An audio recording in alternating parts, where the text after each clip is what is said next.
DMZ 지뢰밭 한복판에서 발견한 만삭의 북한 여군. 그녀는 적이 아닌 북한군의 끔찍한 성범죄의 피해자였습니다. 자신의 군복을 벗을 각오로 그녀를 지킨 대한민국 최전방 연대장 대령의 이야기입니다. 영상 시청 이전에 구독과 좋아요 부탁드리겠습니다. 저희에게 큰 힘이 됩니다. 정막. 세상의 모든 소리가 숨을 죽인 듯한 공간. 오직 서늘한 바람이 나뭇잎을 스치는 소리와 까마귀의 푸석한 울음만이 간간히 정적을 깨트리는 곳. 중부 전선 강원도 철원. 한때는 끝없는 포화로 강철마저 녹아내렸다는 땅. 지금은 그 상처를 감추려는 듯 짙은 녹음이 우거져 있었지만 그 아래에는 여전히 서슬퍼런 긴장감이 흐르고 있었다. 이곳은 남과 북을 가르는 비무장지대였다. 대한민국 육군 제5보병사단 열쇠부대. 그 중에서도 최전방의 심장부를 지키는 제36보병연대, 독수리 연대의 연대장 하우진 대령은 직접 수색 대원들과 함께 철책 순찰에 나선 참이었다. 그의 날카로운 눈매는 맹금류처럼 좌우를 살폈고 굳게 담은 입술은 수많은 풍파를 겪어낸 군인의 강인함을 보여주었다. 부하들에게는 불호령을 내리는 엄격한 지휘관이었지만 그 누구보다 먼저 위험을 감지하고 부하들의 안전을 챙기는 그의 리더십은 연대 전체의 귀감이었다. 연대장님, 특이사항 없습니다. 최선두의 선 수색팀장의 보고에도 하 대령은 긴장의 끈을 놓지 않았다. 이곳은 한순간의 방심이 곧 죽음으로 이어지는 땅이었다. 발밑 어디에 녹슨 지뢰가 숨쉬고 있을지, 덤불 너머 어느 조준경이 자신들을 노리고 있을지 아무도 몰랐다. 땀이 턱을 타고 흘러내렸지만 누구 하나 훔칠 생각조차 하지 못했다.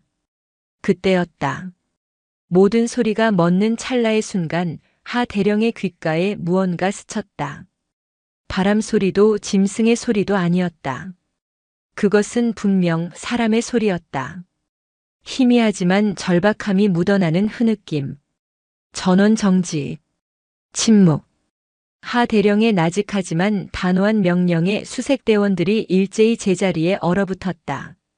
모두가 숨을 죽이고 칠흑 같은 긴장감 속에서 소리의 근원지를 찾기 위해 온 신경을 곤두세웠다. 하 대령은 열 영상 감시 장비가 달린 조준경을 들어 전방을 샅샅이 훑었다. 렌즈 너머로 보이는 것은 짙은 수풀과 기괴한 형태로 뒤틀린 나무들 뿐이었다. 잘못 들었나? 그가 조준경을 내리려던 순간 덤불 한쪽이 미세하게 흔들렸다. 그리고 다시 흐느낌이 들려왔다. 이번에는 더 선명했다. 여자의 울음소리였다. 삼엄 경계. 둘은 나를 엄호하고 나머지는 현 위치를 사수한다. 하 대령은 부사관 2명을 대동하고 직접 소리가 들려온 곳으로 향했다. 가시덤불을 헤치고 몇 걸음 내디뎠을 때 그는 자신의 눈을 의심했다. 덤불 아래 진흙투성이 땅바닥에 한 여인이 쓰러져 있었다. 군복. 하지만 그 형태는 너무나도 낯설었다. 국방색이 아닌 흙먼지와 눈물로 얼룩진 누런빛의 인민군 군복이었다. 꼼짝 마. 엄호하던 부사관이 반사적으로 총구를 겨누며 외쳤다.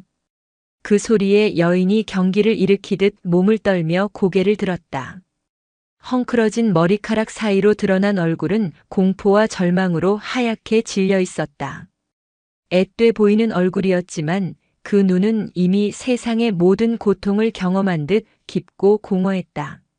하지만 하 대령과 부사관들을 더욱 경악하게 만든 것은 그녀의 몸이었다. 군복 상의는 찢겨져 있었고 그 아래로 불룩하게 솟아오른 배가 한눈에 들어왔다. 누가 보아도 만삭의 임산부였다. 여인은 떨리는 손으로 자신의 배를 감싸 안았다. 그리고 애원하듯 혹은 마지막 남은 모든 힘을 쥐어짜내듯 입을 열었다. 살려주십시오. 목소리는 갈라지고 쉬어 있었지만 그 안에 담긴 절박함은 강철 같은 하 대령의 심장을 꿰뚫었다. 나는 귀순하고 싶습니다. 제발 제발 이 아이만이라도 살릴 수 있게 해주십시오. 여인의 눈에서 굵은 눈물방울이 쉴 새 없이 흘러내렸다. 그것은 단순한 공포의 눈물이 아니었다. 지옥 같은 현실을 벗어나기 위한 처절한 몸부림이자 뱃속의 생명을 지키려는 어미의 본능적인 절규였다. 상황은 급박했다. 이곳은 아군 지역이 아니었다. 철책 너머 미확인 지뢰지대가 질비한 죽음의 땅이었다. 그녀가 어떻게 이곳까지 왔는지, 그녀의 말이 사실인지 아니면 북의 새로운 기만 전술인지 판단해야 했다. 하지만 하 대령의 눈에 비친 것은 적군이 아니었다. 그저 자신의 아이를 지키기 위해 목숨을 건 한 명의 나약한 인간, 한 명의 어머니였다. 움직이지 마시오. 그 주변은 지뢰 매설 지역일 가능성이 높다. 하 대령은 침착하게 상황을 통제했다. 그는 즉시 상황실의 현 상황을 보고하고 지뢰 제거반의 긴급 출동을 요청했다. 무전기 너머로 들려오는 상부의 당혹감과 의심 섞인 목소리들이 그의 귓가를 맴돌았다. 귀순자 그것도 만사계여군. 전례 없는 일이었다. 기다리는 시간은 영원처럼 길게 느껴졌다. 여인은 배를 감싼 채 고통스러운 신음을 흘렸다. 금방이라도 아이가 나올 듯 위태로워 보였다. 하 대령은 무전기를 내려놓고 천천히 그녀에게 다가갔다. 부사관들이 만류했지만 그는 손짓으로 그들을 제지했다. 괜찮소. 내가 누군지 알겠소? 그가 최대한 부드러운 목소리로 물었다. 여인은 공포에 질린 눈으로 그와 그의 어깨에 달린 선명한 대령 계급장을 번갈아 보며 고개를 끄덕였다. 나는 대한민국 육군 대령이요. 당신과 당신 뱃속의 아이를 해치지 않을 거요. 그러니 안심하고 조금만 더 버티시오. 우리가 안전한 곳으로 가게 해주겠소. 하 대령의 목소리에는 이상한 힘이 있었다. 수많은 부하들을 이끌며 다져진 신뢰와 책임감의 무게가 담긴 목소리. 여인의 떨림이 조금씩 잦아들었다. 그녀는 하 대령의 눈을 바라보았다. 그 눈에는 경계심이나 적의가 아닌 측은함과 연민이 담겨 있었다. 태어나 처음 받아보는 종류의 따뜻한 시선이었다. 얼마나 지났을까? 멀리서 수풀이 흔들리는 소리와 함께 지뢰 제거반이 조심스럽게 모습을 드러냈다. 그들의 등장은 곧 희망이었다. 하 대령은 여인을 향해 다시 한번 나직하게 말했다. 이제 곧 여기서 나갈 수 있소. 조금만 더 힘을 내시오. 여인은 힘없이 고개를 끄덕였다. 그리고는 의식이 희미해지는 와중에도 입을 열어 마지막 남은 힘을 다해 한마디를 내뱉었다. 감사합니다. 그 말을 끝으로 그녀는 정신을 잃고 앞으로 고꾸라졌다. 하우진 대령은 자신도 모르게 손을 뻗어 그녀를 바치려는 듯 허공을 향해 손을 내밀었다. 철책 너머에서 시작된 운명의 만남은 그렇게 한 생명의 처절한 절규와 한 군인의 묵직한 책임감이 교차하며 시작되고 있었다. 정신을 차렸을 때 리설화가 처음 느낀 것은 딱딱한 침대의 감촉과 코를 찌르는 소독약 냄새였다. 희미하게 눈을 뜨자 새하얀 천장이 보였다. 온몸이 솜처럼 무거웠고 갈증으로 목이 타들어가는 듯 했다. 여기가 어디지? 북의 보위부 지하 감옥인가? 아니면 정신이 드십니까? 낯선 여자의 목소리에 설화는 화들짝 놀라 몸을 일으키려 했다. 하지만 그 순간 아랫배에 강한 통증이 느껴지며 신음과 함께 다시 자리에 누웠다. 움직이지 마세요. 아직 안정이 필요합니다. 목소리의 주인공은 단정한 군복 차림의 여군이었다. 그녀는 설화의 상태를 살피며 걱정스러운 표정을 지었다. 설화는 그제야 자신이 입고 있던 더러운 인민군 군복이 벗겨지고 환자복처럼 보이는 헐렁한 옷으로 갈아입혀진 것을 깨달았다. 창문 밖으로는 눈부신 햇살이 쏟아져 들어오고 있었다. 지하 감옥의 축축하고 어두운 공기와는 전혀 다른 따뜻하고 낯선 공기였다. 여기는 남조선 군부대 의무실입니다. 저는 간호장교입니다. 남조선. 그 단어가 설화의 머릿속을 맴돌았다. 꿈이 아니었다. 정말로 지옥의 철책을 넘어온 것이었다. 살아남은 것이었다. 그 사실을 깨닫자마자 안도감과 함께 새로운 공포가 밀려왔다. 이제부터 어떻게 되는 거지? 나를 어떻게 할까? 혹독한 신문과 고문이 기다리고 있을까? 뱃속의 아이는 무사할까? 물 좀.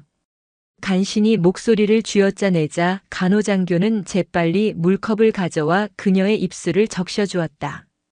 시원한 물이 마른 목을 타고 넘어가는 순간 설화는 비로소 자신이 살아있음을 실감했다. 그때 의무실 문이 열리고 한 남자가 들어섰다. 굵은 골격과 위험 있는 걸음걸이.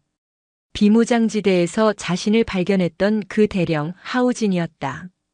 그는 전투복이 아닌 간결한 근무복 차림이었지만 특유의 강인한 기세는 여전했다.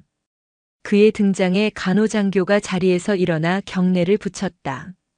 하 대령은 간호장교에게 눈짓으로 잠시 자리를 비켜달라고 한 뒤 침대 옆 의자에 조용히 앉았다. 그는 아무 말 없이 한참 동안 설화를 바라보았다. 그의 시선은 날카로웠지만 그 안에는 탐색이나 의심보다는 깊은 연민이 담겨 있었다. 설화는 자신도 모르게 몸을 움츠렸다. 몸은 좀 어떻소? 하 대령의 첫 질문이었다. 그의 묵직한 저음이 좁은 의무실을 가득 채웠다. 괜찮습니다. 의무관 말로는 산모와 아이 모두 위험한 상태였지만 다행히 고비는 넘겼다고 하더군. 하지만 절대 안정이 필요하다고 했소. 아이. 그 말을 듣는 순간 설화는 반사적으로 자신의 배를 감쌌다. 다행이다. 이 아이만은 무사하구나. 눈시울이 뜨거워졌다. 이름이 뭐요? 리설화입니다. 계급은? 하사입니다. 하 대령은 짧게 고개를 끄덕였다. 그는 설화를 신문하려는 것이 아니라 그저 알아가려는 것처럼 보였다. 왜 목숨을 걸고 이곳으로 넘어왔는지 물어봐도 되겠소? 그 질문에 설화의 눈빛이 세차게 흔들렸다. 잊고 싶었던, 아니 잊을 수 없는 지옥 같은 기억들이 눈앞에 되살아났다. 그녀의 입술이 파르르 떨렸다. 어떤 말부터 꺼내야 할까? 이 참혹한 이야기를 저 사람이 믿어줄까? 하 대령은 설화의 고통스러운 표정을 읽었다는 듯 말을 이었다. 말하기 힘들면 하지 않아도 좋소. 하지만 당신이 이곳에서 새로운 삶을 시작하려면 당신의 이야기를 우리가 알아야만 하오. 당신을 돕기 위해서요. 돕는다. 그 말은 설화가 태어나서 한 번도 들어보지 못한 종류의 단어였다. 북에서의 군 생활은 오직 명령과 복종, 착취와 폭력으로만 이루어져 있었다. 누구도 그녀를 도우려 하지 않았고 그저 이용하고 짓밟으려 할 뿐이었다. 설화는 결심한 듯 마른 입술을 열었다. 그녀의 목소리는 작고 떨렸지만 그 안에 담긴 내용은 너무나도 끔찍하고 무거웠다. 저는 도망쳐야만 했습니다. 그녀는 자신의 이야기를 시작했다. 17 어린 나이에 인민군에 입대해야만 했던 일, 빼어난 외모 때문에 상급자들의 놀이객감이 되었던 일, 그리고 새로 부임한 중대장 박철수와 정치지도원 김영호의 끝없는 괴롭힘에 대해. 그들은 매일 밤 술에 취해 그녀를 불러냈고 입에 담지 못할 성적인 희롱과 모욕을 일삼았다. 거부하면 돌아오는 것은 무자비한 구타뿐이었다. 그들은 저를 인간으로 보지 않았습니다. 그저 자신들의 욕망을 채우는 도구로만 생각했습니다. 그러던 어느 날 설화는 자신이 임신했다는 사실을 알게 되었다. 뱃속 아이의 아버지가 누구인지조차 알 수 없는 절망적인 상황이었다. 그녀는 두려움에 떨며 그 사실을 숨기려 했지만 결국 발각되고 말았다. 돌아온 것은 축복이 아닌 더욱 가혹한 폭력이었다. 그들은 제 배를 발로 차며 이 더러운 씨앗을 없애버려야 한다고 했습니다. 매일 밤 저를 끌고 가 짐승처럼. 설화는 더 이상 말을 잇지 못하고 흐느꼈다. 그녀의 어깨가 가늘게 떨렸다. 하우진 대령은 주먹을 꽉 쥔 채 묵묵히 그녀의 이야기를 듣고 있었다. 그의 얼굴은 분노로 굳어 있었다. 한 젊은 여성의 존엄성이, 그리고 곧 태어날 한 생명의 가치가 이토록 무참하게 짓밟혔다는 사실의 속에서부터 뜨거운 것이 치밀어 올랐다. 그래서 결심했습니다. 이렇게 죽느니 차라리 지뢰밭에서 죽는 게 낫겠다고. 만약 운이 좋아 살아남는다면 이 아이만은 이런 지옥 같은 곳이 아닌 다른 세상에서 태어나게 해주고 싶다고. 이야기를 마친 설화는 탈진한 듯 거친 숨을 몰아쉬었다. 그녀는 하 대령의 반응을 살폈다. 그의 눈에 담긴 감정은 의심이 아니었다. 그것은 명백한 분노와 깊은 슬픔이었다. 한편 하우진 대령의 상황도 복잡하게 돌아가고 있었다. 전례 없는 만상 여군의 귀순 사건은 즉각 국방부와 국가정보원에 보고되었다. 상부에서는 신중한 접근을 요구했다. 위장 귀순의 가능성을 절대 배제할 수 없다는 것이 그들의 입장이었다. 당장이라도 국군정보사령부나 국정원 소속의 전문 신문관들이 그녀를 인계받기 위해 이곳으로 올 터였다. 그들의 손에 넘어가면 리설화는 지금처럼 따뜻한 의무실 침대가 아닌 차가운 신문실에서 혹독한 조사를 받게 될 것이었다. 그녀의 몸 상태나 정신적인 충격은 고려되지 않을 가능성이 높았다.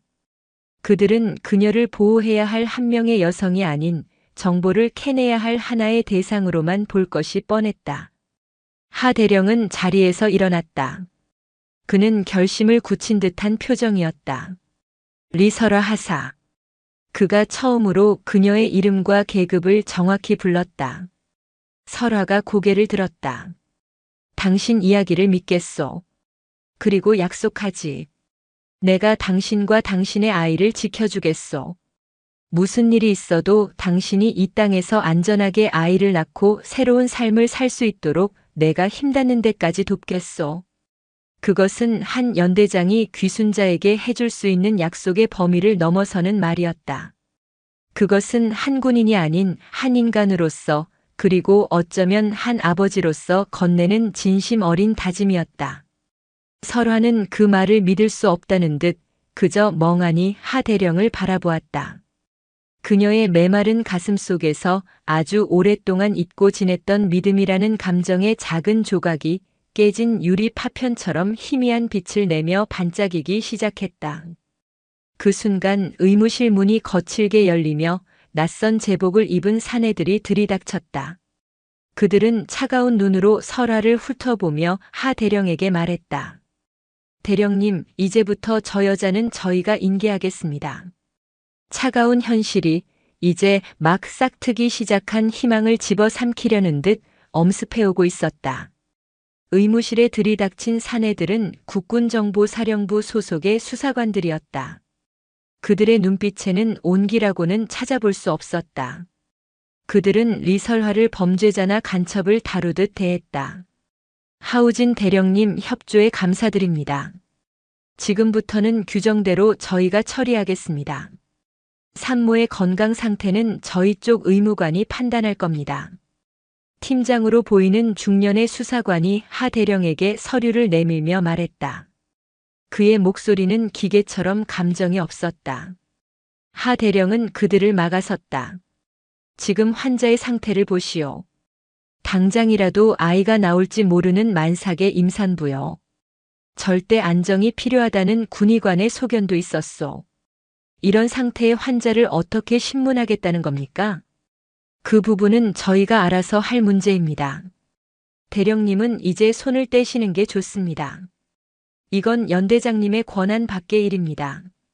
수사관의 말은 정중했지만 그 안에는 명백한 경고가 담겨 있었다. 하 대령의 미간이 꿈틀거렸다. 그는 자신의 부대 안에서 자신의 눈앞에서 한 나약한 여성이 짐승처럼 다뤄지는 것을 결코 좌시할 수 없었다. 내 부대 안에서 일어난 일이고 내가 처음 발견한 사람이요. 최소한 이 환자가 기본적인 인도적 처우를 받을 수 있도록 보장할 책임이 나에게 있어.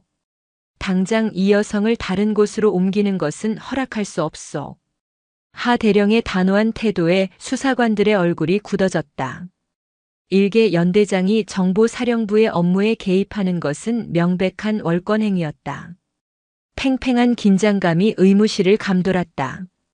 침대에 누운 설화는 이 모든 상황을 지켜보며 공포에 질려 하얗게 떨고 있었다.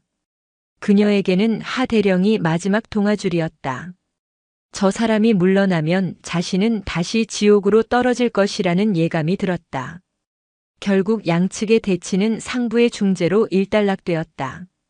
설화의 신병을 정보사로 넘기는 것은 예정대로 진행하되 그녀의 건강 상태를 고려하여 당분간 제5사단 의무대에 머물며 안정을 취하게 한다는 것이었다. 대신 정보사 수사관들이 이곳에 상주하며 초기 조사를 진행하기로 했다. 그것은 하 대령이 얻어낼 수 있는 최선의 결과였다. 그날 이후 설화가 머무는 의무실 주변에는 삼엄한 경계가 펼쳐졌다.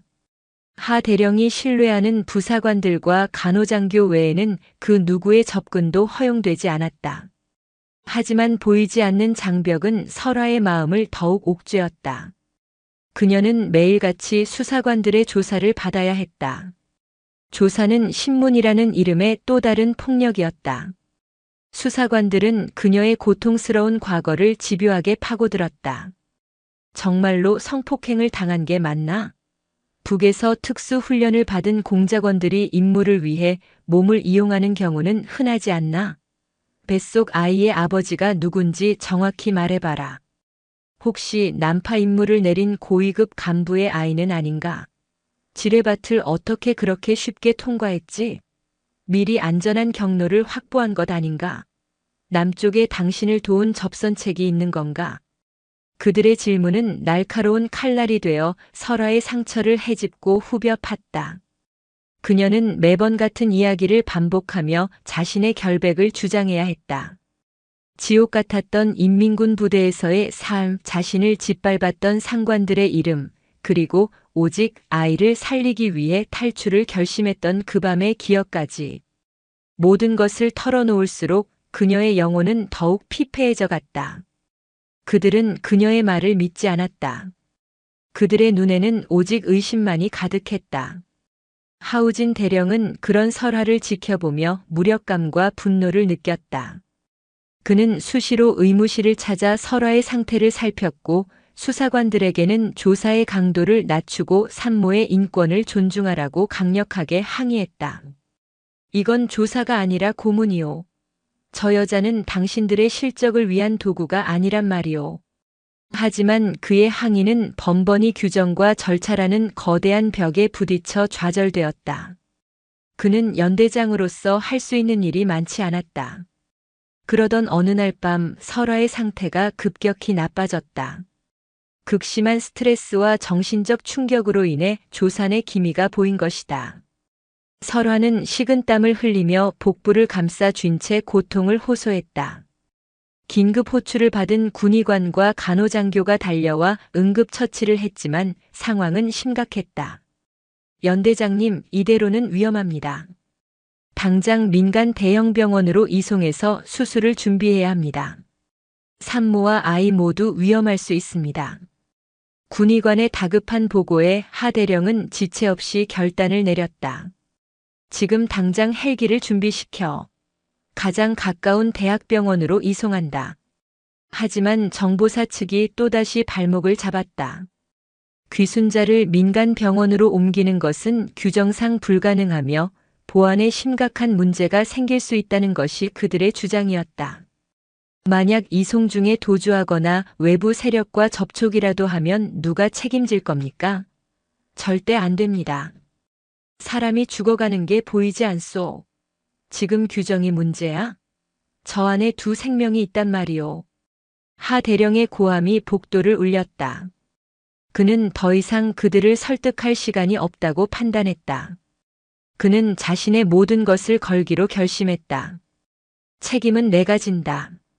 무슨 일이 생기면 내가 이 군복을 벗는 한이 있더라도 모든 책임을 지겠소. 그러니 당장 길을 비켜. 하 대령의 눈빛은 살기마저 느껴질 정도로 형형했다. 그의 기세에 눌린 수사관들이 잠시 주춤하는 사이 하 대령은 무전기를 들고 직접 헬기 이륙을 명령했다.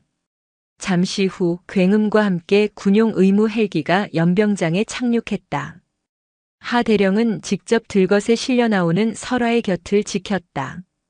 고통 속에서 의식이 희미해져가는 와중에도 설화는 자신의 손을 꼭 잡아주는 크고 따뜻한 손길을 느낄 수 있었다. 하 대령이었다. 걱정하지 마시오, 리하사. 내가 곁에 있을 테니. 당신과 아이 둘 다 무사할 거요. 그의 목소리는 거친 헬리콥터 프로펠러 소리 속에서도 유난히 선명하게 들렸다. 설화의 눈에서 뜨거운 눈물이 흘러내렸다. 낯선 땅, 아무도 믿을 수 없는 이곳에서 자신의 모든 것을 걸고 자신을 지켜주려는 단 한 사람. 그녀는 꺼져가는 의식 속에서 마지막으로 생각했다. 어쩌면 정말로 새로운 삶을 시작할 수 있을지도 모른다고. 헬기는 어둠을 뚫고 남쪽의 불빛을 향해 날아올랐다. 그것은 단순히 환자를 이송하는 비행이 아니었다. 절망의 땅에서 희망의 땅으로, 죽음의 문턱에서 생명의 문턱으로 넘어가는 한 여인의 운명을 건 위태로운 비행이었다. 그리고 그 비행의 조종관은 하우진이라는 한 강직한 군인의 손에 달려 있었다. 밤의 장막을 찢는 날카로운 파열음. 군용 의무 헬리콥터의 프로펠러가 만들어내는 굉음은 리설화의 고통스러운 신음마저 집어삼킬 듯 거대했다.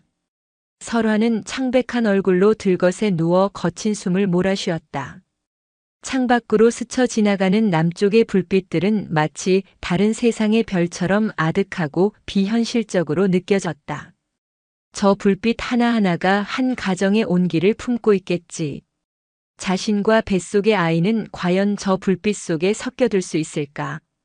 극심한 진통이 파도처럼 밀려올 때마다 그녀의 의식은 아득한 어둠 속으로 잠겨들었다.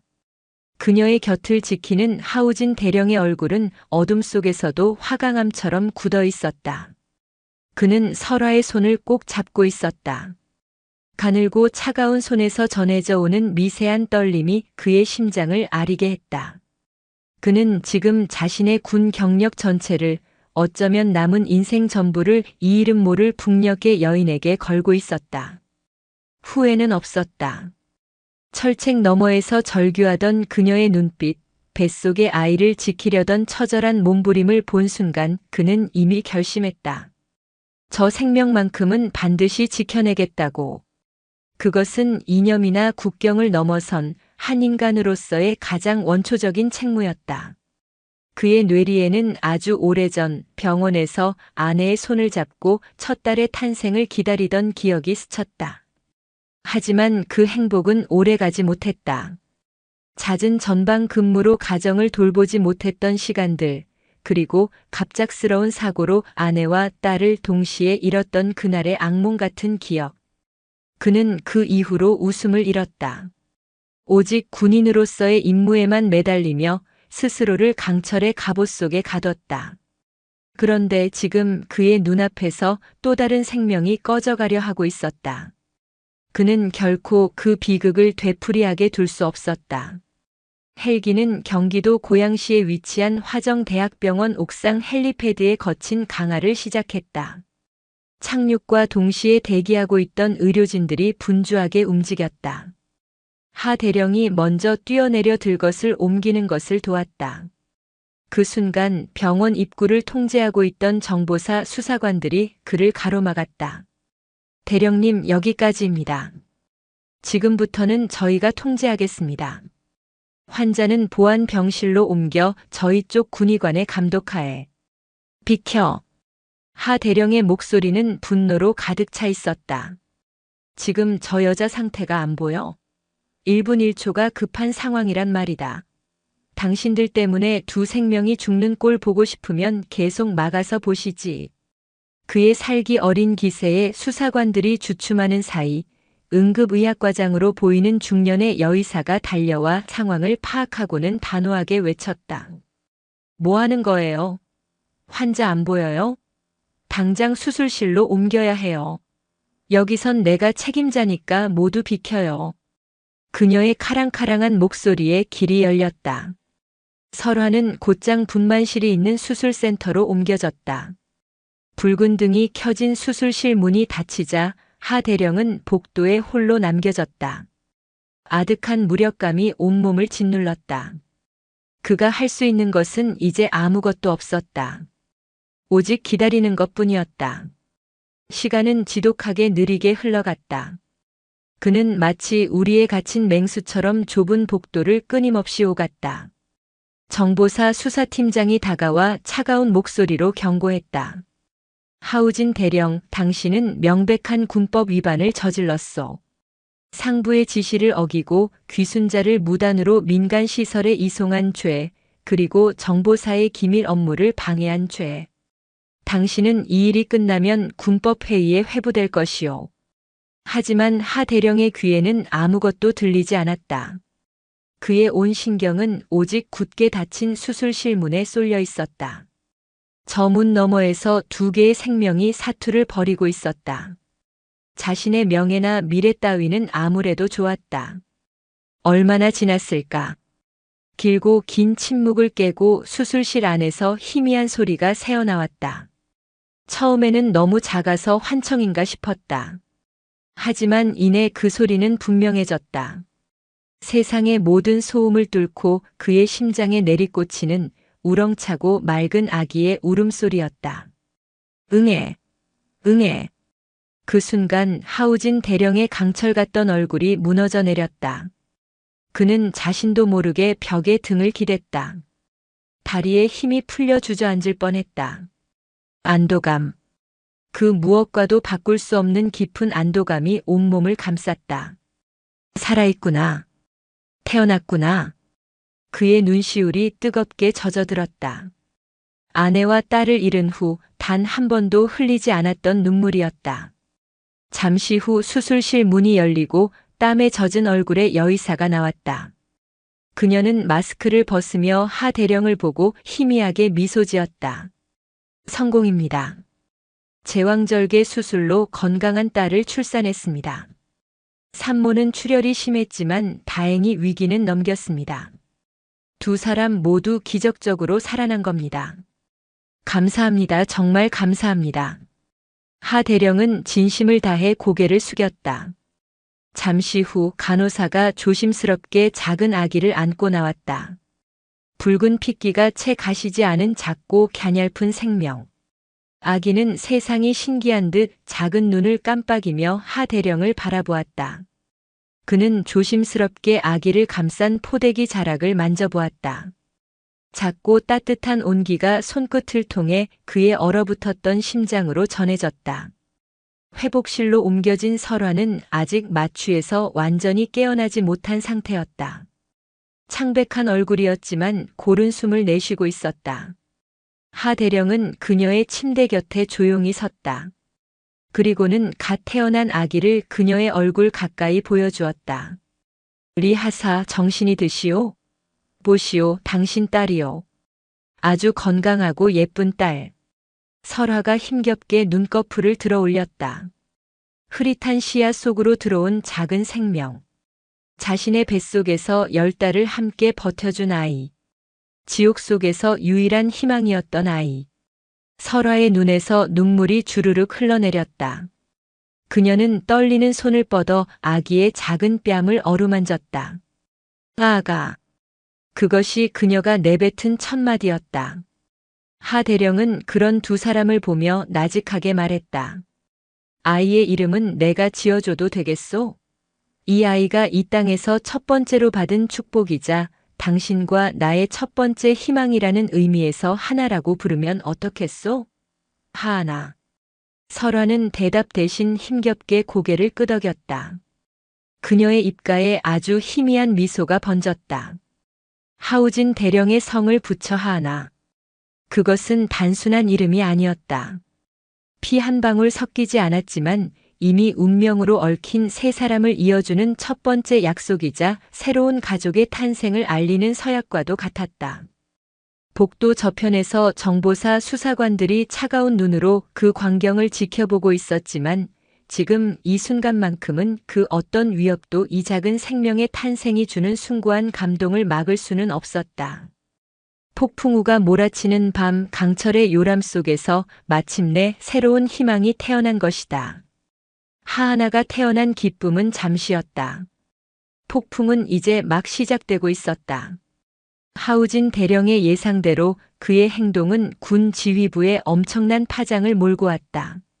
상부의 명령을 정면으로 거부하고 귀순자를 민간 병원으로 빼돌린 행위는 그 자체로 용납될 수 없는 항명이었다. 게다가 이 사건이 어떻게 새어나갔는지 언론에서 만삭여군 귀순, 군의 인도적 조치라는 제목으로 대서특필되기 시작했다. 처음에는 긍정적인 여론이 우세했다. 비인도적인 북한 정권의 실상을 보여주는 동시에 국군의 따뜻한 대응을 칭찬하는 목소리가 높았다. 하지만 곧이어 보수 언론과 일부 정치권을 중심으로 의혹이 제기되기 시작했다. 위장 귀순 가능성, 그리고 군의 안일한 보안 의식을 질타하는 목소리가 커져갔다. 특히 하우진 대령의 독단적인 행동이 도마 위에 올랐다. 그는 영웅에서 하루아침에 군의 기강을 무너뜨린 문제적 인물로 낙인 찍혔다. 결국 국방부 장관 직속의 특별조사위원회가 꾸려졌다. 하 대령은 즉시 제36보병 연대장 직위에서 해제되어 조사를 받게 되었다. 그를 대신해 새로운 연대장이 부임했고 그는 사실상 부대 출입마저 통제당하는 신세가 되었다. 그가 평생을 바쳐 지켜온 부대와 부하들을 한순간에 잃은 것이다. 조사위원회를 이끄는 인물은 육군 본부 감찰실 소속의 이태준 준장이었다. 그는 하 대령과 육사 동기였지만 늘 그의 그늘에 가려 만년 이인자에 머물러야 했던 인물이었다. 이 준장은 야심이 크고 원리원칙을 중시하는 냉정한 성격으로 이번 기회에 하우진을 끌어내리고 자신의 입지를 다지려는 속셈을 품고 있었다. 하 대령, 자네의 행동은 이해할 수가 없어. 일개 북한군 하사 하나 때문에 우리 군 전체의 명예를 실추시키고 국가 안보에 구멍을 냈어. 감상적인 동정심 때문에 군인으로서의 본분을 잊은 건가? 조사실에서 마주 앉은 이태준은 비아냥거리듯 말했다. 나는 군인으로서의 본분과 인간으로서의 도리를 모두 지키려 했을 뿐이네. 눈앞에서 사람이 죽어가는 걸 외면하는 것은 군인의 본분이 아니라고 생각하네. 인간? 그 여자가 정말 선량한 인간이라고 확신할 수 있나? 고도로 훈련된 공작원일 가능성은 생각해보지 않았나? 자네는 지금 적에게 놀아나고 있는 것일 수도 있어. 이태준의 집요한 추궁에도 하우진은 흔들리지 않았다. 그는 리설화의 눈빛에서 보았던 진실함을 믿었다. 하지만 그의 믿음을 증명할 방법은 없었다. 한편 병원에 격리된 리설화의 상황은 더욱 악화되고 있었다. 그녀는 보호라는 명분 아래 외부와 철저히 차단되었다. 하우진 대령의 접근은 당연히 금지되었고 그녀를 동정적으로 대했던 병원 의료진들마저 정보사의 통제하에 움직여야 했다. 그녀가 만날 수 있는 사람은 오직 갓 태어난 딸 하나와 매일같이 찾아오는 정보사 수사관들 뿐이었다. 수사관들은 이제 대놓고 그녀를 압박하기 시작했다. 그들은 갓 태어난 하나를 교묘하게 이용했다. 리설화 씨, 당신이 계속 비협조적으로 나오면 아이의 미래도 순탄치 않을 겁니다. 간첩 혐의자의 딸이라는 꼬리표를 달고 살게 하고 싶습니까? 우리가 조사해보니 당신이 말한 박철수라는 중대장은 아주 평판이 좋은 군인이더군. 당신의 주장에 신빙성이 없어. 뭔가 숨기는 게 있는 것 같은데 솔직하게 말하는 게 좋을 거야. 아이를 위해서라도. 그들의 말은 설화의 가장 약한 부분을 파고드는 독화살과 같았다. 그녀는 불안감에 밤잠을 설쳤다. 자신이 정말로 남쪽에 와서도 아이를 지킬 수 있을까? 혹시라도 아이와 강제로 떨어지게 되는 것은 아닐까? 칠흑 같은 절망이 그녀를 덮쳐왔다. 그러던 어느 날 설화를 담당하던 간호장교가 몰래 그녀에게 쪽지 하나를 건넸다. 감시의 눈을 피해 건네진 작은 쪽지에는 짧은 한 문장이 적혀 있었다. 버티시오. 내가 꼭 지켜줄 테니. 하우진. 짧은 문장이었지만 그 안에는 천근만근의 무게가 실려 있었다. 설화는 쪽지를 가슴에 품고 소리 없이 울었다. 혼자가 아니었다. 자신과 하나를 위해 밖에서 싸우고 있는 사람이 있었다. 그 사실 하나만으로도 꺼져가던 희망의 불씨가 다시 타오르는 것 같았다. 그녀는 마음을 다잡았다. 무너지지 않겠다. 아이를 위해서 그리고 자신을 믿어준 그 사람을 위해서라도 반드시 버텨내야만 한다. 하우진 대령 역시 가만히 앉아 당하고만 있지는 않았다. 그는 직위 해제 상태였지만 지난 수십 년간 군에서 쌓아온 인맥과 정보망을 총동원하기 시작했다. 그는 이 모든 사건의 발단이 된 북한군 중대장 박철수라는 인물에 대해 뒷조사를 의뢰했다. 정식 정보 계통이 아닌 그가 개인적으로 신뢰하는 예비역 정보부대 선배를 통해서였다. 며칠 후 그에게서 연락이 왔다. 하 후배, 뭔가 이상해. 자네가 말한 그 박철수라는 친구 아주 깨끗해. 기록상으로는 털어서 먼지 하나 안 나오는 모범 군인이야. 그런데 말이야, 그놈이 근무하는 부대 주변에서 이상한 자금 흐름이 포착됐어. 우리 쪽 정보망에 걸린 건데 중국 쪽 범죄 조직과 연계된 밀수 정황이야. 규모가 꽤 커. 밀수. 그 단어가 하우진의 뇌리를 강타했다. 단순한 성범죄자가 아닐 수도 있다. 리설화는 어쩌면 자기도 모르는 사이에 거대한 범죄의 현장을 목격한 것일지도 모른다. 그래서 박철수가 그토록 집요하게 그녀를 괴롭히고 심지어 아이까지 없애려 했던 것은 아닐까? 퍼즐 조각이 하나씩 맞춰지는 느낌이었다. 하우진의 눈빛이 날카롭게 빛났다. 이것은 단순히 한 여인의 비극이 아니었다. 남과 북의 경계에서 암약하는 거대한 보이지 않는 손의 존재가 수면 위로 떠오르고 있었다. 이제 그는 단순히 설화를 지키는 것을 넘어 그 거대한 악의 실체와 싸워야만 했다. 자신의 명예와 모든 것을 걸고서라도. 이태준 준장이 이끄는 특별조사위원회는 하우진 대령을 벼랑 끝으로 몰아붙이고 있었다. 그들은 하 대령이 리설화에게 감정적으로 동화되어 군인으로서의 냉철한 판단력을 상실했으며 이는 지휘관으로서 심각한 결격 사유라고 주장했다. 그들의 논리는 간단했다. 리설화의 진술 외에는 그녀가 성폭력의 피해자라는 명백한 증거가 없으며 오히려 그녀의 귀순 과정에 여러 의문점이 발견된다는 것이었다. 지뢰가 빽빽한 비무장지대를 만삭의 몸으로 어떻게 혼자서 통과했는가? 이는 사전에 안전한 경로를 확보했거나 누군가의 조력이 없이는 불가능한 일이다. 그녀가 지목한 가해자 박철수는 북한 내에서 영웅 칭호까지 받은 모범 군인이다. 그런 인물이 일개 하사를 상대로 그런 끔찍한 범죄를 저질렀다는 주장은 설득력이 떨어진다. 조사위원회의 보고서는 하우진의 인도주의적 결단을 감상적 오판으로 리설화를 신원불명의 잠재적 위협으로 규정하고 있었다. 하우진은 곧 군법회의에 회부되어 불명예 전역을 당할 위기에 처했다. 하지만 하우진은 포기하지 않았다. 그는 정보부대 선배로부터 입수한 밀수 정황이라는 단 하나의 실마리를 붙들고 있었다. 그는 밤을 새워가며 지난 수년간의 북한 관련 첩보와 정보를 분석하기 시작했다.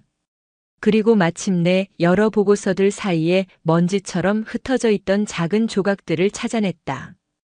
최전방 부대의 군수 물자 유출, 중국 국경지대에서의 위안화 불법 거래, 탈북 브로커와 연계된 북한 군인들의 명단. 그 모든 것들이 희미하게 남아 하나의 선으로 연결되고 있었다. 그리고 그 중심에 리설화가 근무했던 부대 주둔지가 있었다. 한편 병원에서 고립된 채 심리적 압박을 받던 리설화에게도 변화가 찾아왔다. 하우진의 쪽지로 용기를 얻은 그녀는 더 이상 수사관들 앞에서 무기력하게 눈물만 흘리지 않았다. 그녀는 오히려 담담하고 차분하게 자신이 겪었던 일들을 몇 번이고 다시 진술했다. 그 과정에서 그녀는 무심코 새로운 사실 하나를 덧붙였다. 박철수 중대장은 유난히 밤에 부대를 나가는 일이 잦았습니다. 항상 자정이 넘은 시간에 군용 차량이 아닌 민간인 트럭 같은 것이 그를 태우러 왔습니다. 한 번은 그가 다른 간부와 이야기하는 것을 우연히 들었는데 오늘 밤에 장마당에 나갈 물건이 도착한다는 말을 했습니다. 수사관들은 처음에는 그 말을 대수롭지 않게 여겼다. 최전방 군인이 부대 밖 장마당 물건에 관여한다는 것이 상식적으로 이해가 되지 않았기 때문이다. 하지만 그 진술은 규정에 따라 기록되었고 정보사 데이터베이스에 입력되었다. 바로 그 순간 시스템의 경고등이 켜졌다. 리설화가 말한 장마당 물건과 민간인 트럭이라는 단어가 하우진이 분석하던 국경지대 밀수범죄 첩보에 등장하는 핵심 단어들과 일치했던 것이다. 서로 다른 경로로 수집된 두 개의 정보가 하나의 지점에서 만나는 순간이었다. 정보사 분석실은 발칵 뒤집혔다.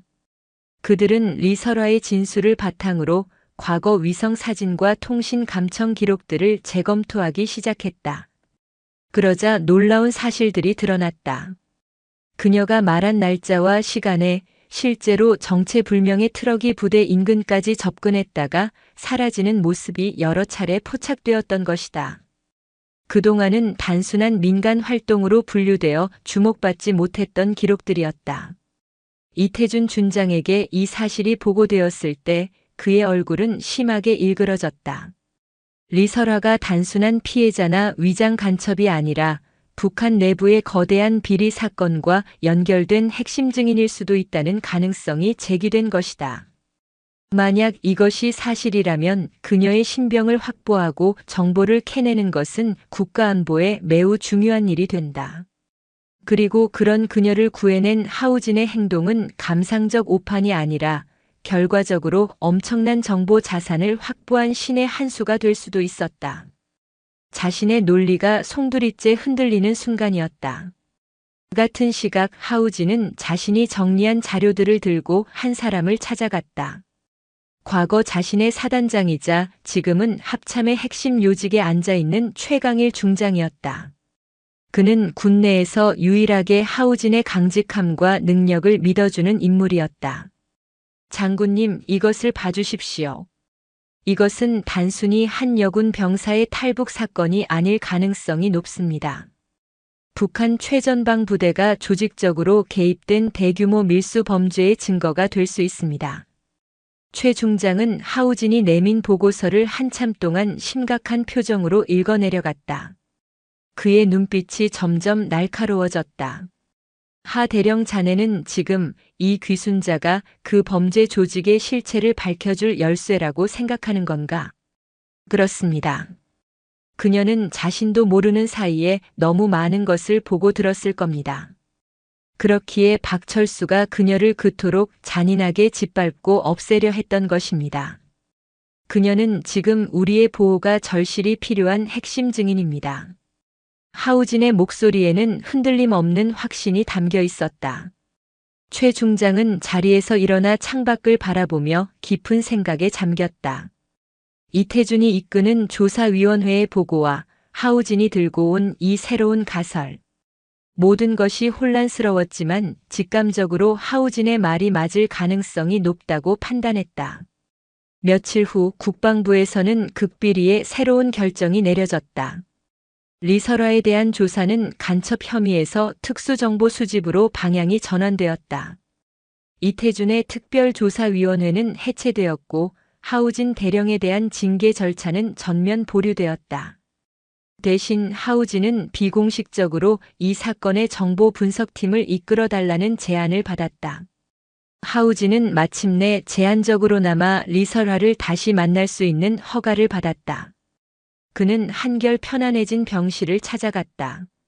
창가에는 따스한 햇살이 쏟아지고 있었고 설화는 아기 침대에 누워 잠든 하나를 사랑스럽게 바라보고 있었다.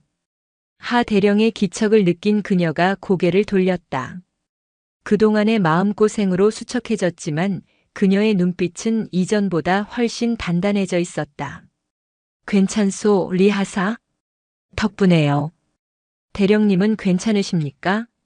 자신의 안위보다 그의 안부를 먼저 묻는 그녀의 모습에 하우진은 희미하게 미소 지었다. 그는 아기 침대로 다가가 잠든 하나의 작은 손을 조심스럽게 쓰다듬었다. 이제부터가 진짜 시작이요. 당신이 가진 기억의 조각들이 아주 큰 그림을 완성하는 열쇠가 될 거요. 힘들겠지만 나와 함께 싸워줄 수 있겠소? 그것은 더 이상 보호자와 피해자의 관계가 아니었다. 거대한 어둠에 맞서 함께 싸우는 동지가 되는 순간이었다. 리설화는 잠든 딸과 자신의 손을 번갈아 바라보았다. 그리고는 결심한 듯 하우진을 향해 단호하게 고개를 끄덕였다. 네, 하겠습니다. 제 딸 하나가 이 땅에서 부끄럽지 않게 살아갈 수 있도록 제가 할 수 있는 모든 것을 하겠습니다. 의심과 위협으로 가득했던 두꺼운 벽에 마침내 선명한 균열이 생기기 시작했다. 그리고 그 틈으로 진실의 빛이 아주 조금씩 새어 들어오고 있었다.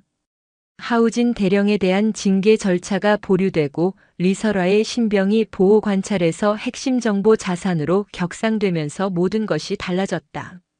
하지만 이것은 공개적인 명예 회복이 아니었다. 그림자 속에서 벌어지는 또 다른 전쟁의 시작일 뿐이었다. 최강일 중장의 비공식적인 지휘 아래 하우진은 극소수의 정예 인원으로 구성된 비공식 태스크포스 암호명 새벽별을 이끌게 되었다. 팀의 첫 번째 멤버는 국군정보사령부 777부대 소속의 강유라 소령이었다. 그녀는 데이터를 신처럼 다루는 사이버 정보 분석의 귀재였다. 차가운 인상과 날카로운 말투를 가졌지만 모니터 속 수억 개의 정보 더미 속에서 단 하나의 진실을 낚아채는 능력만큼은 국내 최고로 꼽혔다. 두 번째 멤버는 하우진이 연대장 시절부터 자신의 수족처럼 아꼈던 백호영 원사였다. 십수년간 최전방에서 잔뼈가 굵은 베테랑 수사관으로 멧돼지 같은 저돌성과 여우 같은 교활함을 동시에 지닌 인물이었다. 그들의 새로운 거점은 경기도 가평의 산자락 깊숙한 곳에 위치한 군 안가였다. 외부에는 평범한 연수원으로 위장되어 있었지만 내부는 최첨단 보안 장비와 분석 시스템으로 가득 찬 요새였다. 리설화와 하나는 이곳으로 옮겨졌다. 병원의 답답한 격리 병실이 아닌 따스한 햇살이 드는 아늑한 방이 그녀에게 주어졌다. 24시간 삼엄한 경계가 펼쳐졌지만 그 방식은 이전처럼 그녀를 옥죄는 감시가 아닌 보이지 않는 곳에서 그녀를 지키는 든든한 방패에 가까웠다. 리설화 씨, 이제부터는 신문이 아닙니다. 함께 기억을 맞춰나가는 과정입니다. 안가 회의실에 마주 앉은 하우진이 말했다. 그의 옆에는 강유라 소령과 백호영 원사가 배석했다. 설화는 이전보다 한결 편안해진 얼굴이었지만 여전히 깊은 불안감을 떨치지 못하고 있었다. 제가 뭘 할 수 있을지 모르겠습니다. 저는 그냥 평범한 군인이었습니다. 평범한 군인이었기에 더 많은 것을 봤을 수도 있습니다. 강유라 소령이 태블릿 PC 화면을 설화에게 보여주며 말했다. 화면에는 그녀가 근무했던 부대의 위성 사진과 지도가 펼쳐져 있었다. 사소한 것 하나라도 좋습니다. 평소와 달랐던 점, 이상하게 생각했던 점, 무엇이든 말씀해 주세요. 설화는 기억을 더듬기 시작했다. 하지만 끔찍했던 폭력의 기억이 다른 모든 기억을 집어삼킨 듯 머릿속은 온통 안개로 가득했다. 박철수 중대장이 밤마다 자신을 불러내던 지옥 같은 시간들, 그의 입에서 풍기던 역한 술 냄새, 경멸과 욕정이 뒤섞인 그의 눈빛, 그녀는 몸서리를 쳤다. 힘들면 잠시 쉬어도 좋습니다. 하우진이 그녀의 고통을 알아채고 부드럽게 말했다. 아닙니다. 설화는 고개를 저었다. 그녀는 잠든 하나의 얼굴을 떠올렸다. 이 아이에게 더 이상 어둠의 그림자를 물려줄 수는 없었다. 계속하겠습니다. 강유라 소령은 접근 방식을 바꿨다. 좋습니다. 그럼 시각적인 것 말고 다른 감각에 집중해보죠. 혹시 특별한 냄새를 맡았던 기억은 없습니까? 그 트럭이 왔을 때라든지 박철수가 외부에서 돌아왔을 때라든지. 냄새? 설화는 미간을 찌푸렸다. 그러자 안개 같던 기억의 틈새로 아주 희미하지만 지독하게 불쾌했던 어떤 냄새가 떠올랐다. 냄새 있었습니다. 박철수가 밤에 몰래 부대를 나갔다가 돌아온 날이면 그의 몸에서 늘 이상한 냄새가 났습니다.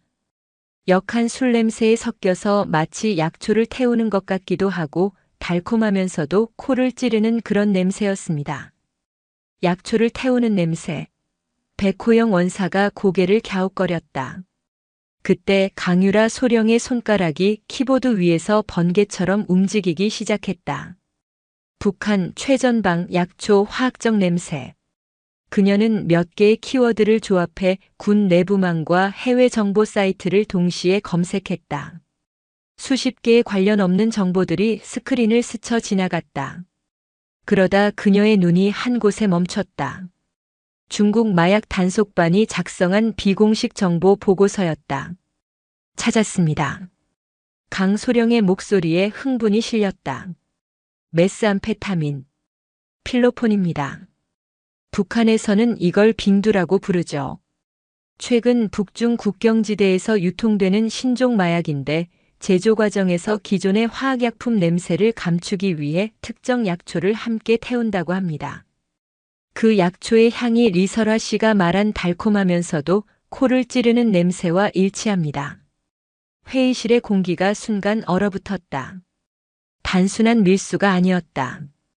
군부대가 조직적으로 마약을 제조하고 유통시키는 상상조차 할 수 없는 범죄의 실체가 드러나고 있었다.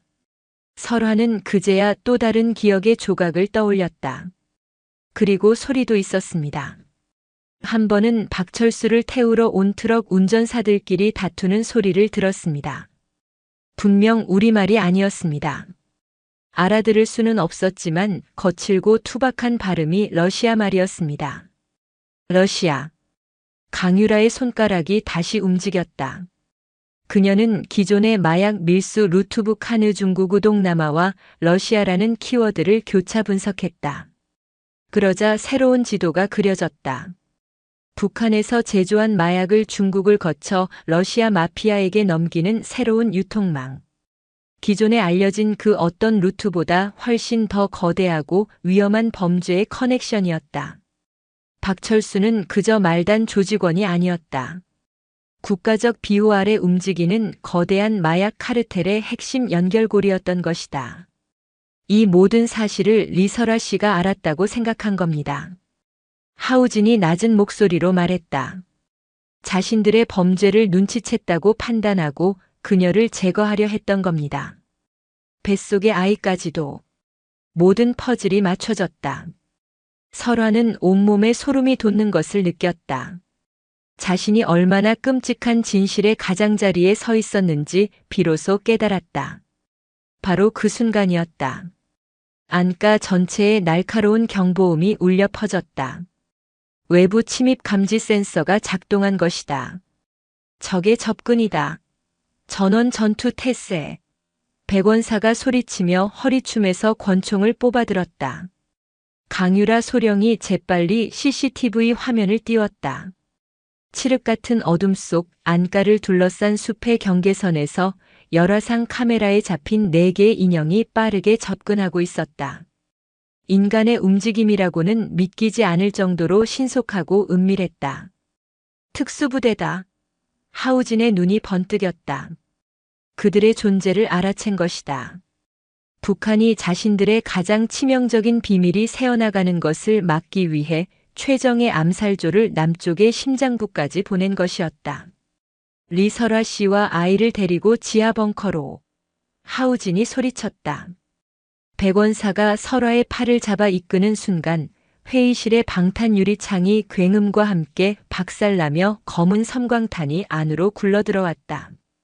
눈과 귀를 마비시키는 폭음과 섬광 속에서 창문 밖으로 검은 그림자들이 소리 없이 넘어오고 있었다. 단순한 정보전이 아니었다. 이곳은 이제 목숨을 건 전쟁터가 되었다. 제707 특수임무단 알파팀 코드 레드 발령. 목표 새벽별 안가. 지금 즉시 출동. 대한민국 육군 특수전사령부의 심장 제707 특수임무단의 지휘통제실은 그야말로 벌집을 쑤셔놓은 듯했다. 최강일 중장의 직통 명령이 떨어지자마자 검은 베레모를 쓴 최정예 대원들이 한치의 망설임도 없이 어둠 속으로 녹아들었다. 그들의 목표는 단 하나, 가평 안가를 침투한 북한 공작조를 섬멸하고 핵심 자산 리설화와 하우진 대령을 안전하게 확보하는 것이었다. 같은 시각 가평 안가는 그야말로 아수라장이었다. 섬광탄의 충격에서 간신히 벗어난 하우진은 본능적으로 테이블을 뒤집어 엄폐물을 만들었다. 그의 눈에는 이미 평소의 온화함 대신 수십 년간 전장을 누빈 야수의 날카로운 살기가 번뜩이고 있었다. 백원사 설아 씨를 데리고 비상통로로. 강소령 모든 데이터를 파기하고 서버를 잠가. 하우진은 쓰러진 경계병의 K2 소총을 집어들고 창문으로 쏟아져 들어오는 그림자들을 향해 정확한 점사를 날렸다. 탕, 탕. 쇳소리와 함께 침투하던 공작원 한 명이 비명도 지르지 못하고 쓰러졌다. 하지만 그들은 보통 상대가 아니었다. 북한 정찰총국 직속의 특수공작원, 일명 인간병기들이었다. 한 명이 쓰러지자마자 나머지 3명이 흩어지며 순식간에 사각으로 파고들었다.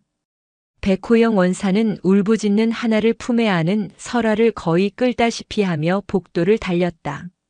등 뒤로 총성이 고막을 찢을 듯 울려 퍼졌다. 이쪽입니다. 거의 다 왔습니다. 그는 벽에 숨겨진 패널을 열어 지하 벙커로 이어지는 좁은 비상계단을 드러냈다. 설화를 먼저 밀어넣고 자신도 몸을 구겨 넣는 순간 그의 등 뒤 복도 끝에서 검은 형체가 나타나 소음기가 달린 권총을 겨눴다. 핑. 백원사의 어깨에서 붉은 피가 터져나왔다. 그는 비명을 삼키며 비상 철문을 닫고 잠금 장치를 걸었다. 철문 위로 둔탁한 충격음이 몇 번 울리더니 이내 조용해졌다.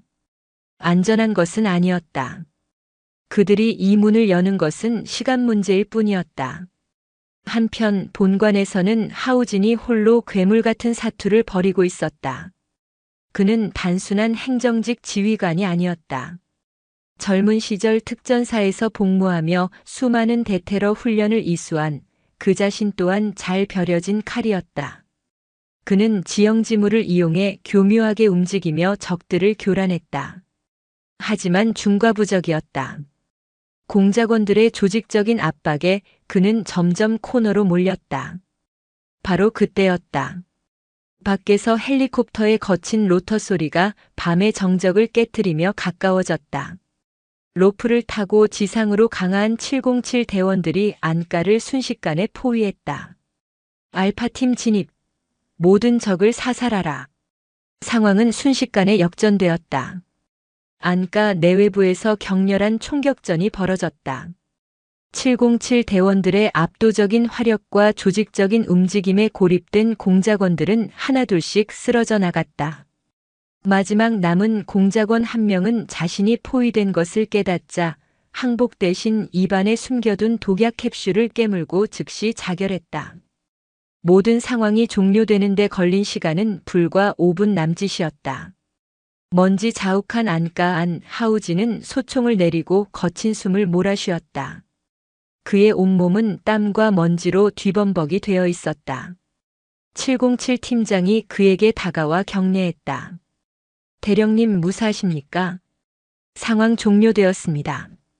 지하 벙커의 문이 열리고 백원사의 부축을 받으며 설화가 하나를 안고 모습을 드러냈다. 그녀는 눈앞에 펼쳐진 처참한 광경에 말을 잃었다. 자신 때문에 여러 사람이 죽거나 다쳤다는 사실에 엄청난 죄책감이 몰려왔다. 그녀는 하우진 앞에 서서 고개를 숙였다. 죄송합니다. 저 때문에. 하우진은 아무 말 없이 그녀의 어깨를 두드려 주었다. 그리고는 잠든 하나의 얼굴을 들여다보았다. 이 아수라장 속에서도 곤히 잠든 아이의 얼굴은 천사처럼 평화로웠다. 이 아이의 평화를 지키기 위해서라면 그는 악마와도 싸울 수 있었다. 이번 습격 사건은 모든 것을 바꿔놓았다. 북한이 남한의 심장부에 무장 공작조를 보냈다는 사실은 리설아가 가진 정보의 가치가 상상을 초월한다는 것을 증명하는 것이었다. 국정원과 국방부는 발칵 뒤집혔다. 이 사건은 더 이상 비공식 태스크포스가 감당할 수 있는 수준을 넘어섰다. 결국 국가안전보장회의에 NSC가 소집되었고 대통령의 직접 지시가 하달되었다. 새벽별팀은 공식적인 국가특별정보팀으로 격상되었고 하우진 대령에게는 작전에 필요한 모든 권한이 위임되었다.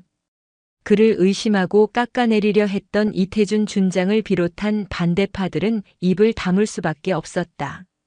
리설아와 하나의 거처는 과천에 위치한 국군 방첩사령부의 심장부, 그 중에서도 가장 보안 등급이 높은 안가로 옮겨졌다. 이곳은 외부와 완벽하게 차단된 그야말로 강철의 요새였다. 707 대원들이 24시간 외곽을 경계했고 내부에는 하우진이 직접 선발한 최정예 경호 인력들이 배치되었다. 하나의 작은 방에는 공기청정기와 최신 육아용품들이 가득 채워졌다. 물리적으로는 세상에서 가장 안전한 곳이었다. 하지만 설아의 마음은 황폐한 감옥과도 같았다. 자신은 안전해졌지만 그 안전은 누군가의 희생 위에 세워진 것이었다. 그녀는 자신 때문에 죽어나간 북한 공작원들과 부상당한 백원사를 생각하며 밤마다 악몽에 시달렸다. 하우진은 그런 그녀의 고통을 누구보다 잘 이해했다. 그는 수많은 작전을 지휘하며 부하들을 잃는 아픔을 겪어봤기 때문이었다. 그는 바쁜 와중에도 틈을 내어 그녀와 시간을 보냈다. 그는 수사 책임자가 아닌 인생 선배이자 아버지 같은 모습으로 그녀에게 다가갔다. 그들의 죽음은 당신 탓이 아니오. 그는 갓난아기 하나를 얻으며 나직하게 말했다. 그들은 스스로 선택한 길을 갔을 뿐이고 우리는 우리 자신과 우리가 지켜야 할 것을 지켰을 뿐이요. 죄책감은 살아남은 자의 몫이지만 거기에 잠식당해서는 안 돼요. 당신은 이제 하나를 지켜야 할 어머니니까. 그는 서툰 솜씨로 하나의 기저귀를 갈아주기도 하고 이유식을 만들어 먹이기도 했다. 그 모습은 냉철한 지휘관 하우진 대령이 아닌 평범하고 자상한 할아버지의 모습이었다. 그는 설아에게 자신의 이야기를 들려주었다. 사고로 아내와 딸을 잃었던 아픔, 그 후 오랫동안 어둠 속에서 방황했던 시간들. 나도 한때는 모든 것이 내 탓이라 생각하며 세상을 원망했어. 하지만 어느 순간 깨달았지. 내가 무너지는 것은 나를 사랑했던 사람들을 2번 죽이는 것이라는 걸. 살아남은 사람은 어떻게든 행복하게 살아갈 책임이 있는 거요. 먼저 떠난 사람들의 몫까지. 그의 진심 어린 위로에 설아에 얼어붙었던 마음이 조금씩 녹아내렸다. 그녀는 더 이상 자신을 지키기 위해 도망친 나약한 탈북자가 아니었다. 거대한 악에 맞서 싸우는 중요한 증인이자 새로운 희망을 품에 안은 강한 어머니였다. 그녀는 하우진을 보며 다짐했다. 이 강철의 방패 안에서 자신은 더 이상 흔들리지 않겠다고. 한편 새벽별 팀의 수사는 새로운 국면을 맞이하고 있었다. 사살된 공작원들의 신원을 파악하던 중 강유라 소령이 놀라운 사실을 발견했다. 대령님, 이상합니다. 공작원 중 한 명의 DNA가 우리 측 데이터베이스에 있는 인물과 일치합니다. 몇 년 전 귀순한 탈북자입니다. 현재 인천에서 중국집을 운영하며 평범하게 살고 있는 것으로 위장되어 있었습니다. 적은 외부에만 있는 것이 아니었다.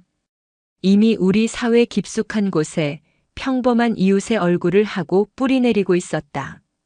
그리고 그들은 또 다른 기회를 노리고 있을 터였다. 강철의 방패에도 보이지 않는 균열이 생길 수 있다는 섬뜩한 경고였다. 인천 차이나타운의 한적한 골목, 붉은 간판을 내건 중국집 연경은 평범한 동네 식당처럼 보였다.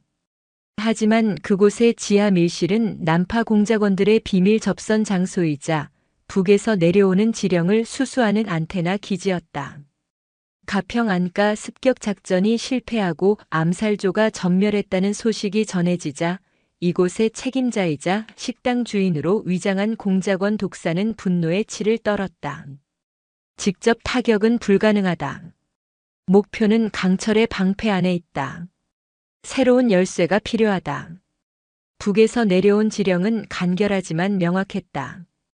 힘으로 뚫을 수 없다면 내부에서부터 무너뜨리라는 의미였다. 독사는 즉시 새로운 계획에 착수했다. 그는 새벽별팀 주변 인물들의 뒷조사를 시작했고 그의 정보망에 한 인물이 걸려들었다. 바로 이태준 준장이었다. 이태준은 하우진이 국가적 영웅으로 부상하는 것을 지켜보며 극심한 질투와 박탈감에 시달리고 있었다. 하우진의 성공은 곧 자신의 실패를 의미했다. 그는 어떻게든 하우진의 명성에 흠집을 내고 전세를 역전시킬 기회만을 노리고 있었다. 독사는 바로 이태준의 뒤틀린 야망을 파고들었다. 독사는 제3의 인물, 과거 군수 비리로 이태준에게 약점을 잡힌 무기 중개상을 통해 그에게 접근했다. 접근 방식은 교묘했다. 준장님, 하우진 대령에 대한 좋지 않은 소문이 있습니다. 그가 탈북 여군에게 개인적인 감정을 품고 있으며 그녀의 진술을 의도적으로 과장하여 자신의 공을 부풀리고 있다는 이야기입니다. 심지어 그녀와 부적절한 관계라는 루머까지 돕니다. 처음에는 반신반의하던 이태준도 계속되는 이간질에 점차 흔들리기 시작했다. 그의 눈에 하우진이 설아와 하나를 대하는 모습은 공적인 임무 수행이 아닌 사적인 감정의 발로처럼 보이기 시작했다. 만약 저 여자의 증언이 모두 거짓이고 하우진이 거기에 노란한 것이라면 내가 그 진실을 밝혀낸다면 모든 것을 되돌릴 수 있다. 무기 중개상은 결정적인 미끼를 던졌다. 북한 내부 정보통에 의하면 리설화는 사실 박철수와 내연 관계였으며 그의 아이를 임신한 뒤 버림받자 앙심을 품고 탈북한 것이라고 합니다. 박철수의 마약 밀수는 그녀가 꾸며낸 이야기일 가능성이 높습니다. 준장님께서 직접 그녀를 독대하여 진실을 캐내신다면 이건 군 전체를 뒤흔드는 특종이 될 겁니다. 이태준은 완전히 넘어갔다. 그는 자신의 손으로 하우진의 위선을 벗겨내고 추락시키고 싶다는 욕망에 사로잡혔다. 그는 무기 중개상에게 리설화를 독대할 방법을 물었다. 제가 아는 심리치료 전문가가 한 분 있습니다. 탈북자 트라우마 치료의 권위자시죠. 환자의 심리적 안정을 위해 어떤 감시 장비나 제3자의 개입도 없이 상담을 진행하는 것을 원칙으로 하는 분입니다. 준장님의 권한으로 이분을 안과에 투입하십시오. 그리고 아주 잠시만 상담실에 CCTV 전원을 내려주시면 됩니다. 그가 진실을 담은 그녀의 육성을 녹음해 올 겁니다. 그 심리치료 전문가는 물론 독사가 심어놓은 또 다른 암살 전문 공작원이었다. 한편 강철의 요새 안에서 리설화는 놀라운 변화를 겪고 있었다. 그녀는 더 이상 보호만 받는 연약한 존재가 아니었다. 하우진의 격려와 팀원들의 도움으로 그녀는 적극적으로 수사에 참여하기 시작했다. 그녀는 강유라 소령과 함께 밤을 새워가며 북한군 내부 통신망의 암호 체계를 분석했고 백호영 원사에게는 자신이 기억하는 부대 내부의 지형과 경계 근무 패턴에 대해 상세히 설명해 주었다. 그녀의 기억은 죽어있던 정보에 생명을 불어넣는 열쇠가 되었다. 그녀는 또한 틈틈이 남한 사회에 대해 공부했다. 인터넷으로 뉴스를 보고 책을 읽으며 세상이 어떻게 돌아가는지 배우기 시작했다. 모든 것은 딸 하나를 위해서였다. 하나가 이 땅에서 당당하고 행복하게 살아가기 위해서는 엄마인 자신이 먼저 강해져야만 했다. 그녀의 눈빛에서는 더 이상 과거의 절망과 공포를 찾아볼 수 없었다. 오직 미래를 향한 단단한 의지만이 빛나고 있었다. 마침내 이태준은 야망에 눈이 멀어 돌이킬 수 없는 선을 넘었다. 그는 자신의 직권을 남용하여 민간인 전문가 협조라는 명목으로 독사가 보낸 암살자를 심리치료사로 위장시켜 방첩사 안가로 들였다. 그리고 그는 환자의 인권 보호를 핑계로 설아가 상담을 받을 예정인 안가 내 상담실의 CCTV와 녹음 장치를 단 10분간 정지시키는 명령을 내렸다. 하우진은 이태준의 갑작스러운 협조가 미심쩍었다. 그는 겉으로는 이태준의 제안을 받아들이는 척했지만 백호영 원사에게 비밀리에 감시를 지시했다. 저 영감 똥인지 된장인지 꼭 찍어 먹어봐야 아는 위인이야. 눈 똑바로 뜨고 지켜봐. 상담이 예정된 시각. 하얀 가운을 입은 가짜 심리치료사가 부드러운 미소를 지으며 상담실로 들어섰다. 설화는 약간의 긴장감과 함께 그와 마주 앉았다. 남자는 몇 가지 일상적인 질문을 던지며 그녀의 경계심을 풀게 했다. 많이 힘드셨겠습니다. 이제 모든 걸 잊고 편안하게 새 출발을 하셔야죠. 남자가 가방에서 작은 녹음기를 꺼내 테이블 위에 올려놓았다.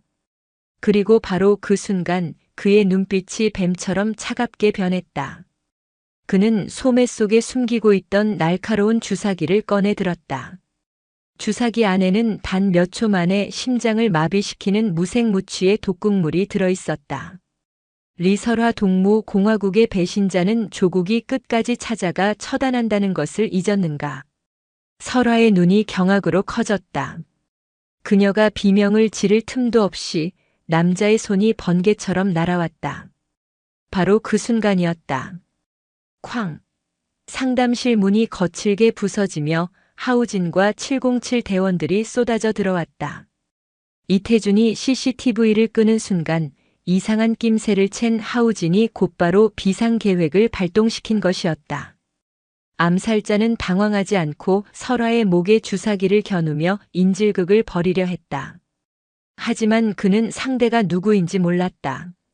하우진은 한치의 망설임도 없이 총을 발사했다. 탕! 총알은 암살자의 손목을 정확히 관통했다. 주사기가 바닥에 떨어져 박살나는 것과 동시에 707 대원들이 그를 덮쳐 제압했다. 같은 시각 통제실에서 초조하게 상황을 지켜보던 이태준의 어깨 위로 차가운 손이 올라왔다. 백호영 원사였다. 이태준 준장, 당신을 국가보안법 위반 및 이적죄 현행범으로 체포합니다. 당신은 변호사를 선임할 수 있으며 모든 것을 깨달은 이태준의 얼굴이 잿빛으로 변했다. 그의 야망은 한순간에 무너져 내렸고 남은 것은 조국을 배신한 반역자라는 낙인뿐이었다. 상담실 바닥에 주저앉아 가쁘게 숨을 몰아쉬던 설화는 자신을 향해 달려오는 하우진을 보았다. 그는 괜찮냐는 말 대신 아무 말 없이 자신의 군복 상의를 벗어 떨고 있는 그녀의 어깨를 덮어주었다. 따뜻한 온기와 함께 그녀는 비로소 자신이 안전하다는 것을 실감했다. 가장 무서운 적은 철책 너머에 있는 것이 아니었다. 바로 등 뒤에서 비수를 꽂는 인간의 뒤틀린 욕망과 배신이라는 것을. 강철의 방패는 외부의 공격이 아닌 내부의 균열로 무너질 뻔했다. 배신의 그림자가 거친 방첩 사령부의 안가는 강철 같은 침묵 속에 다시 안정을 되찾았다. 하지만 그 침묵은 평온이 아닌 폭풍 전야의 팽팽한 긴장감이었다. 이태준 준장의 배신은 새벽별 팀에게 뼈아픈 교훈을 남겼다. 진짜 적은 철책 너머에만 있는 것이 아니며 이제는 단순히 방어만 할 수 없다는 것을. 먼저 저들의 심장을 겨눠야만 이 지긋지긋한 악연을 끊어낼 수 있었다. 하우진 대령의 지휘 아래 작전은 새로운 국면으로 접어들었다. 암호명 독사 사냥. 목표는 단 하나, 모든 비극의 원흉인 북한군 소자 박철수를 제거하거나 생포하여 법의 심판대에 세우는 것이었다. 그는 절대 제 발로 남쪽으로 내려오지 않을 겁니다. 그 어떤 미끼를 던져도 의심부터 할 교활한 놈입니다. 작전 회의실 리설화는 이전과는 완전히 다른 눈빛으로 분석 브리핑에 참여하고 있었다. 그녀는 더 이상 보호받는 증인이 아니었다. 박철수라는 인간의 심리를 누구보다 꿰뚫고 있는 최고의 프로파일러이자 이 작전의 핵심 설계자였다. 하지만 그에게도 치명적인 약점이 있습니다. 끝을 모르는 탐욕, 그리고 자신 외에는 그 누구도 믿지 않는 오만함입니다. 그는 자신이 모든 것을 통제할 수 있다고 믿는 인간입니다. 우리는 바로 그 오만함을 이용해야 합니다. 그녀의 제안을 바탕으로 독사 사냥 작전의 구체적인 계획이 수립되었다. 그것은 실로 대담하고 위험천만한 계획이었다. 첫째, 강유라 소령의 사이버팀이 박철수가 관리하는 마약 거래용 비밀 통신망에 유령을 심는다. 이 유령은 러시아 마피아의 거물급 중간 보스를 위장한 가상의 인물 세르게이였다. 둘째, 세르게이는 기존의 거래량을 압도하는 상상 초월의 대규모 마약 거래를 제안한다. 박철수가 평생 만져볼 수도 없는 거액의 현금을 미끼로 던지는 것이다. 그의 탐욕을 극한까지 자극하기 위해서였다. 셋째, 거래의 안전성을 증명하기 위해 세르게이는 박철수가 직접 물건의 샘플을 가지고 안전지대로 나올 것을 요구한다. 그 안전지대는 바로 북한도 중국도 러시아도 아닌 세 나라의 국경이 인접한 동해상의 공해였다. 그곳에서 잠수정을 이용해 은밀하게 만나자는 것이었다. 이는 박철수의 의심을 피하기 위한 고도의 심리전이었다. 자신의 소굴에서 멀리 떨어진 낯선 장소는 오히려 누구의 감시도 받지 않는 완벽한 거래 장소처럼 보일 수 있었다. 그는 분명 망설일 겁니다.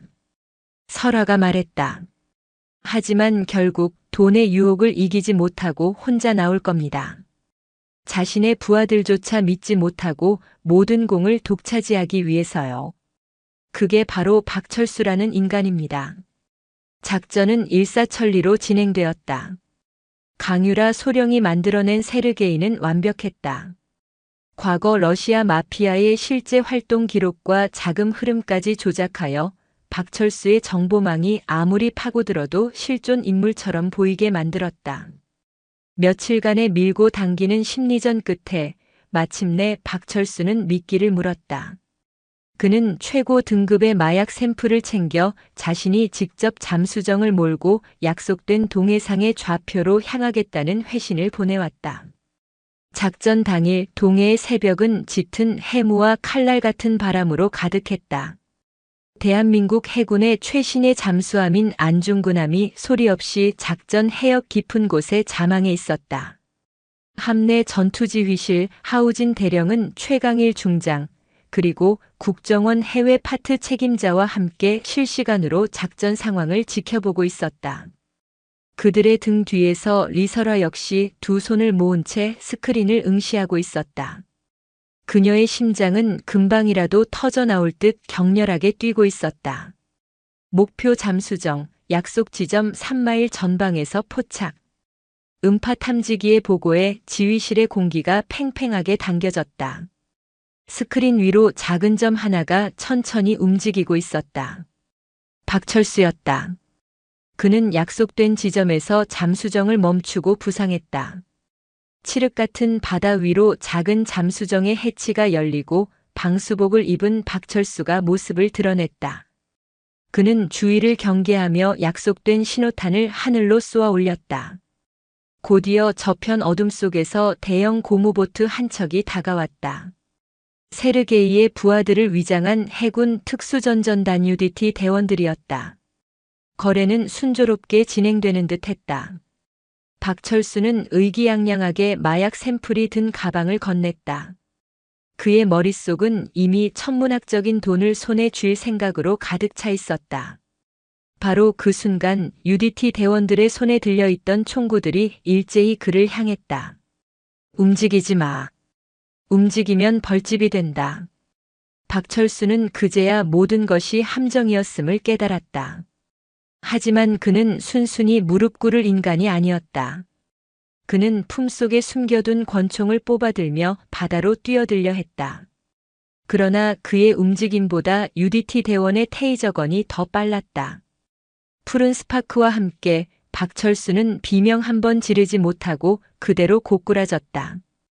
거대한 악의 화신, 한 여인의 삶을 송두리째 짓밟았던 악마의 허무한 최후였다. 안중근함 지휘실에서는 나직한 환호성이 터져나왔다. 하우진은 굳은 얼굴을 풀고 설화의 어깨를 힘주어 잡았다. 끝났소. 리하사. 이제 모든 것이 끝났소. 설화의 눈에서 뜨거운 눈물이 쉴 새 없이 흘러내렸다. 그것은 공포나 슬픔의 눈물이 아니었다. 길고 길었던 지옥의 터널을 마침내 빠져나온 안도와 자신을 믿고 지켜준 사람들에 대한 감사의 눈물이었다. 며칠 후 국정원 지하의 특수조사실. 초췌한 모습의 박철수는 도끼 어린 눈으로 맞은편의 모니터를 쏘아보고 있었다. 모니터 화면이 켜지자 그는 자신의 눈을 의심했다. 화면에 나타난 것은 리설하였다. 하지만 그가 알던 늘 공포에 질려 떨던 나약한 여자가 아니었다. 단정하고 기품 있는 옷차림, 흔들림 없는 당당한 눈빛. 그녀의 품에는 포대기에 쌓인 아기가 평화롭게 잠들어 있었다. 박철수. 설화의 목소리는 얼음장처럼 차가웠다. 나를 기억하는가? 당신이 짐승이라 부르고 당신의 더러운 욕망을 채우기 위해 짓밟았던 여자다. 그리고 이 아이를 당신이 더러운 씨앗이라 부르며 없애려 했던 아이다. 박철수의 얼굴이 분노와 치욕으로 일그러졌다. 내 내년이 감히. 보아라. 설화는 아기를 화면 가까이 보여주었다. 이 아이의 이름은 하나다. 이 세상에 단 하나뿐인 소중한 희망이라는 뜻이다. 이 아이는 이제 가장 따뜻하고 밝은 세상에서 사랑받으며 자랄 것이다. 하지만 너는 내가 만든 지옥보다 더 깊은 어둠 속에서 평생을 썩어가게 되겠지. 너는 나를 파괴하려 했지만 오히려 나에게 새로운 세상을 선물했고 너 자신은 파멸했다. 이것이 너에게 내리는 나의 심판이다. 설화는 그 말을 끝으로 단호하게 통신을 끊었다. 박철수는 무너져 내렸다. 그는 짐승처럼 울부짖으며 조사실의 벽을 주먹으로 내리쳤다. 군사적 패배보다 육체적 고통보다 더 끔찍한 것은 자신이 벌레처럼 여겼던 존재에게 완벽하게 패배했다는 정신적인 파멸감이었다. 그것이야말로 그가 받을 수 있는 가장 큰 형벌이었다. 시간이 흘렀다. 박철수 생포 작전의 성공으로 북한의 거대 마약 조직은 뿌리째 뽑혔다. 대한민국 정부는 이례적으로 이 사실을 공개했고 하우진 대령과 새벽별 팀은 보이지 않는 곳에서 국가를 지킨 영웅이 되었다. 하우진은 그 공로를 인정받아 장군 진급이 확정되었지만 그는 모두의 예상을 깨고 명예로운 전역을 선택했다. 그는 평생을 군에 바쳤으니 남은 인생은 다른 것을 위해 살고 싶다고 했다. 1년 뒤 강원도 속초의 한적한 바닷가 마을. 푸른 동해가 한눈에 들어오는 언덕 위에 그림 같은 하얀 집이 서 있었다. 넓은 마당에서는 백발이 성성하지만 여전히 강건한 모습의 한 남자가 갓 걸음마를 뗀 여자아이와 함께 비눗방울 놀이를 하고 있었다. 할아버지, 할아버지. 아이는 까르르 웃으며 서툰 걸음으로 남자를 쫓아다녔다. 남자는 인자한 미소로 아이를 번쩍 안아들었다. 하우진이었다. 우리 하나 많이 컸네. 그때 집안에서 한 여인이 앞치마를 두른 채 걸어 나왔다. 그녀는 더 이상 리설아가 아니었다. 박소연이라는 새로운 이름과 함께 대한민국의 평범한 국민으로 살아가고 있는 하나의 자랑스러운 엄마였다.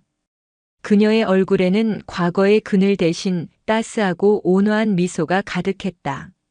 아버지 하나야. 저녁 드세요. 그녀는 이제 하우진을 자연스럽게 아버지라 불렀다.